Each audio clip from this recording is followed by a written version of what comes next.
finally, Nick Saban, the man, the myth, the legend himself, the greatest of all time, he has addressed it. And what Nick Saban said about his coordinators, Bill O'Brien and Pete Golden, it might just shock you.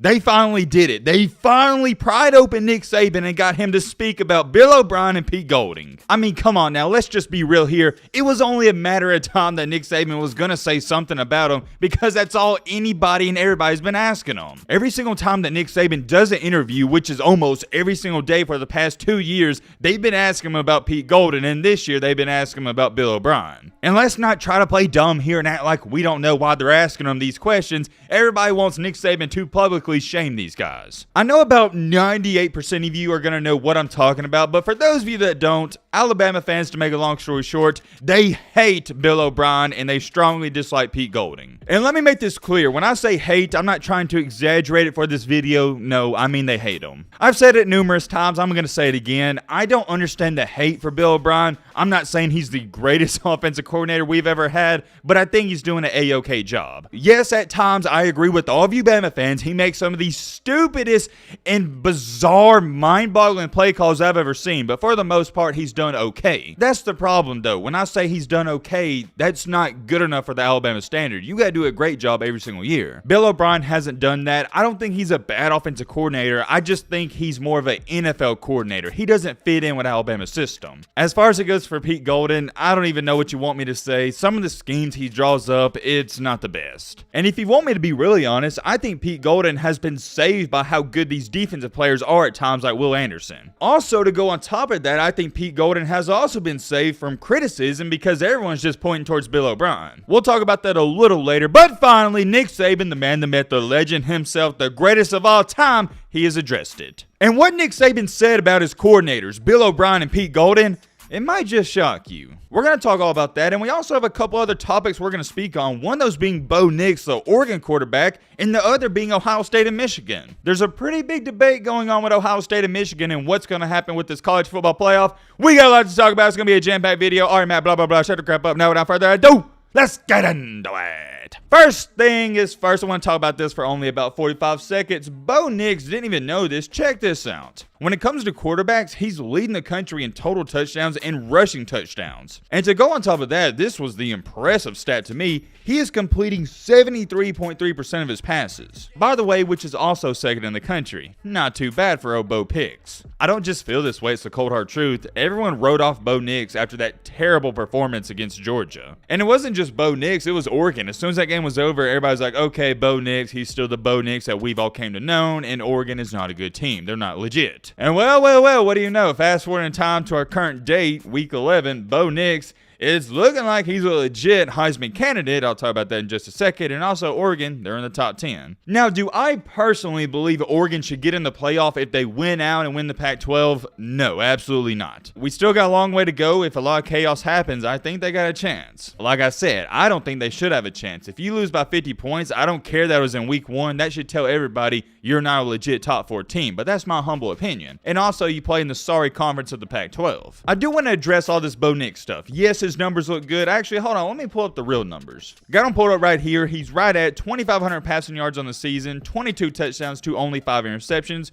QBR, which is top 6 in the country at 88.3. Yes, on paper, you look at it, you're like, hey, he's having a good year. And I'm going to give him his props. He's having a good year, but it's in the Pac-12. Look, I'm sorry. I don't think Bo Nix has gotten 2 times better from his time at Auburn. What really has happened is he's playing easier competition. And I know it seems like this was years ago, but it was only, 2 or 3 months ago when he played terrible against the SEC team in Georgia. The storyline shouldn't be, oh, Bo Nix, he's improving, he's having a great year. It should really be, hey, Bo Nix is still the same Bo Nix. He's just playing easier competition. It is what it is. There's nothing wrong with saying that. The Pac-12 sucks, especially when it comes to defense. I'm not trying to take anything away from Bo Nix. I like the kid, and I thought it was a great move to leave Auburn because, number one, I told you guys this last year, Auburn was going to regret the way they treated him because the grass isn't always greener on the other side. I told all these Auburn fans you were going to miss Bo Nix, and here we are. I think it's funny because now Bo Nix at Oregon, all these Oregon fans, I know there's some of you watching this video, you're praising them and you're happy to have them. You should be. But But, and I have a big but, at the end of the day, has he had a good year? Yes, but you also got to understand and realize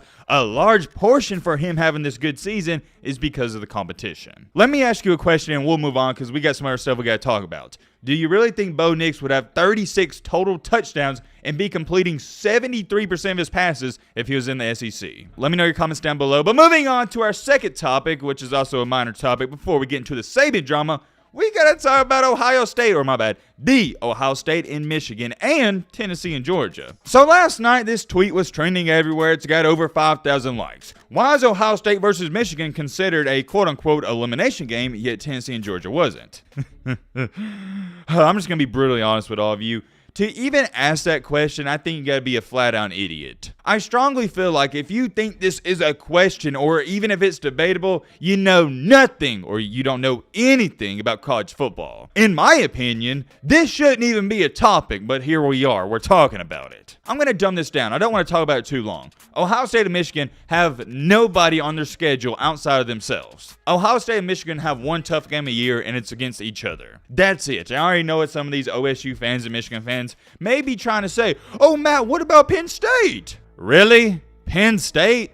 You're joking, right? Penn State goes 7-5 or 8-4 in the SEC. Come on, man. Honestly, man, if you're a Michigan or Ohio State fan and you're going to try to bring up Penn State as a legit opponent, I can't take you serious. Anyways, moving along here, that's why it's an elimination game, because you don't have a resume. Let's just say, for example, Michigan, you lose to Ohio State, vice versa, whatever, but we're going to say Michigan. If Michigan loses to Ohio State, what good win do you have? That's my point. Same thing for Ohio State. The loser of this game doesn't have a signature win. Whereas for Georgia and Tennessee, well, look at Tennessee. They lost to Georgia, but they still have currently 2 top 10 wins against LSU and Alabama. Vice versa for Georgia. If they would have lost to Tennessee, they got a current top 10 win against Oregon. And I'm going to just keep it real. It is unfortunate that Ohio State and Michigan, both of them can't make the playoff, because I would love to see them in there. That's why I also believe the playoff has got to expand to 8 to 12 teams, but that's a different video for a different day. We'll talk about that maybe next week. It's not SEC bias. If you can't understand, as a college football fan who actually keeps up with this stuff like most of us do,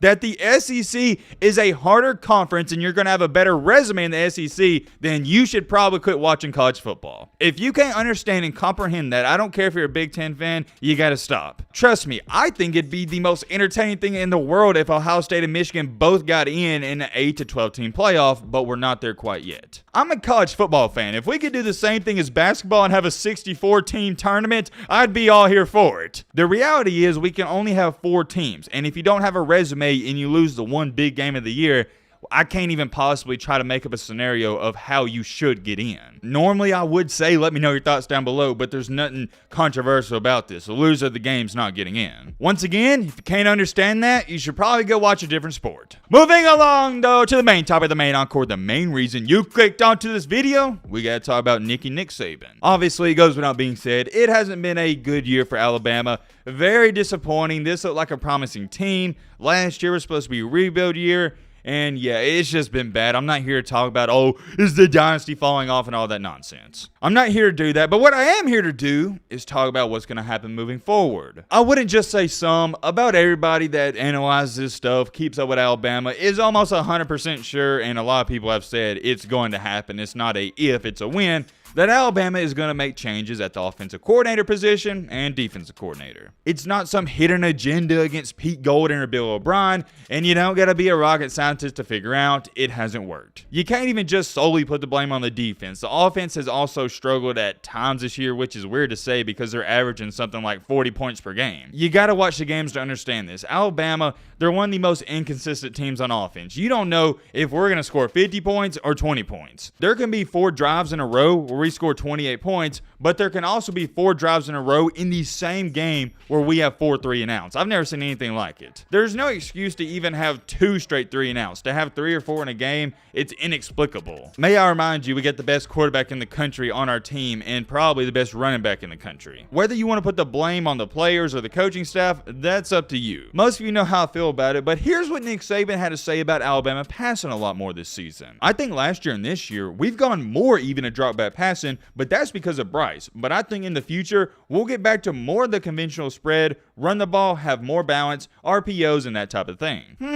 Okay. I found that rather interesting, and also nobody's bringing that up. Notice how he said we're going to get back to more RPOs, a conventional spread, and running the ball more. Well, let me ask you a question. If you want to change that, and you want to get back to that point, what has to happen first? You got to have a new offensive coordinator, right? Hey, I'm just trying to put two and two together here because he said they're going to change it. So you got to start with the OC, right? I don't know. Let me know your thoughts down below. But he also said this, and this was the part that had everybody rallied up. In an interview he did with ESPN, he was asked about the criticism of his coordinators on offense and defense, and here's what he had to say. And this is what I've been harping on this season and dating back to last year. Alabama fans, anytime they lose, they want somebody to be fired and somebody's just got to be let go and all that crap. Saban said, I think people look for somebody to hate when things don't go right. But most of the stuff comes down to lack of execution. It's not really what you're doing, it's how did you do it. Okay. I really like that because I've been telling you all year long, that's what it boils down to, and Nick Saban has said that for years and years and years. I've said it before, I said it again. Years ago, this was like 5 or 6 years ago, Nick Saban said something that resonated with me.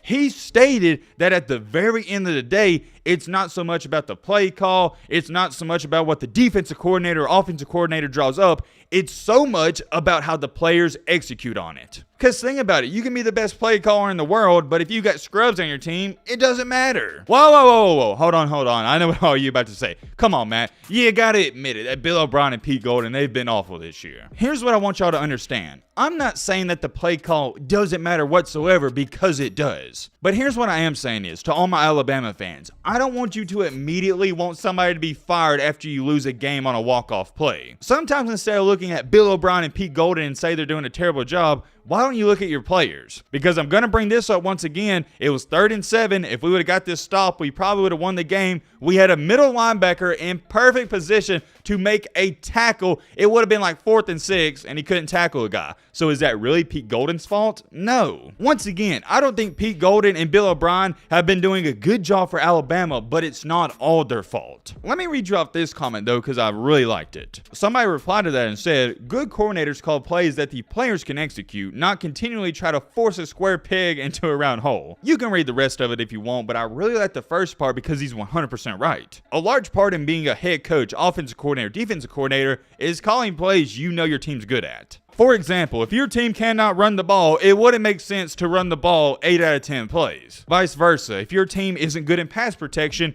it wouldn't be a bright idea to only block 5. You're going to need the running back to come in and help out. It also boils down to this, and I want everybody to really think about it. Would it really be a smart idea of Nick Saban to bash his offensive coordinator or defensive coordinator? Because if you bash him, was that dude that taints the market, then nobody's going to want him. Nobody's going to want to take him off your hands. Nick Saban is kind of like a salesman. He wants these guys to get a good job somewhere so he can let them go. I think Saban has handled this tremendously well because it wouldn't be smart to bash him to the public. I get it, Bama fans. Trust me. You want Nick Saban to clown these guys, but he's not going to do that. I'm very curious. Let me know your thoughts down below. But